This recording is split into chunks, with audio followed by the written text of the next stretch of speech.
Hey, what's up, guys? This is Team Hard Life Captain Alberto Zertuche. So, we hadn't gotten anything on that side of the channel, so he's like, you know what? It looks like a nice little eddy on the other side where it's a lot cleaner water. So we decided to move to the other side of the channel, give it a cast, and see how it looks. So let's see what we got down here. Gotta bite. I got a lot of stress on my mind. It's a nice day to go. Yeah, I got a line. I'ma call the whole team.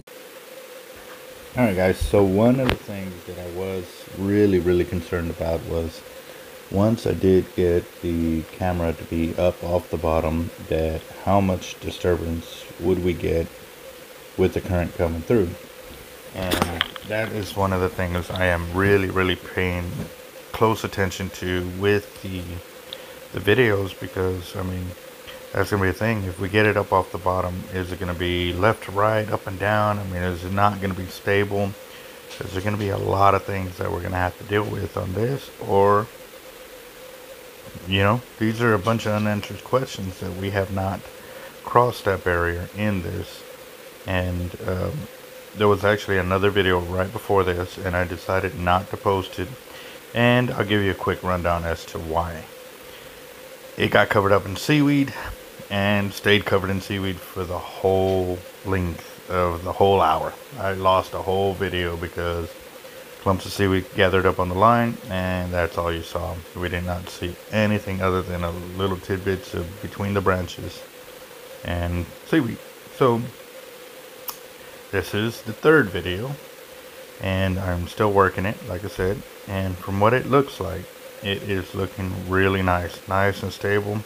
It's keeping the float. And yes, this is one of the systems that still has a float right by the hook, and it's looking nice. So we're gonna see how it goes. And yes, it's a lot clearer than it was on the other side of the river, but it does look like we have a lot more commotion on this side. And I said river, I did, this side of the channel. So let's see how it goes.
Alright guys, so I pulled it in and I'm recasting back out, and like I said, we're on the other side of the channel, and you know, you can already see the major difference. Yes, it is still a little murky, but it's nowhere near the murkiness of the other side. And I don't know, we'll see what ends up happening. Looking for some monster big drum, and you know, I've got a couple of theories too, and definitely want to see what's going to end up happening on this one. A lot of people ask me why I like to use pantyhose, and I was, well, for one, I think it makes it harder for the drum to get the bait off the hook, which is obvious because we've done several big drum on one pantyhose, you know, crab. And then two, it just feels like, you know, I get my crabs back without them being totally sucked out or perched out in a quicker fashion, especially with the cost of bait and stuff like that. That's been my biggest deal, is always trying to save money. So I spent a little bit more by preparing with the pantyhose, but in the end, I end up not having to use as much bait in the long period of time, so it works out.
Alright guys, so one of the things that I did notice was that a lot of the meat was sucked out of this crab. So I decided to change it up and, put on a new piece of bait. So we'll see what the next videos look like.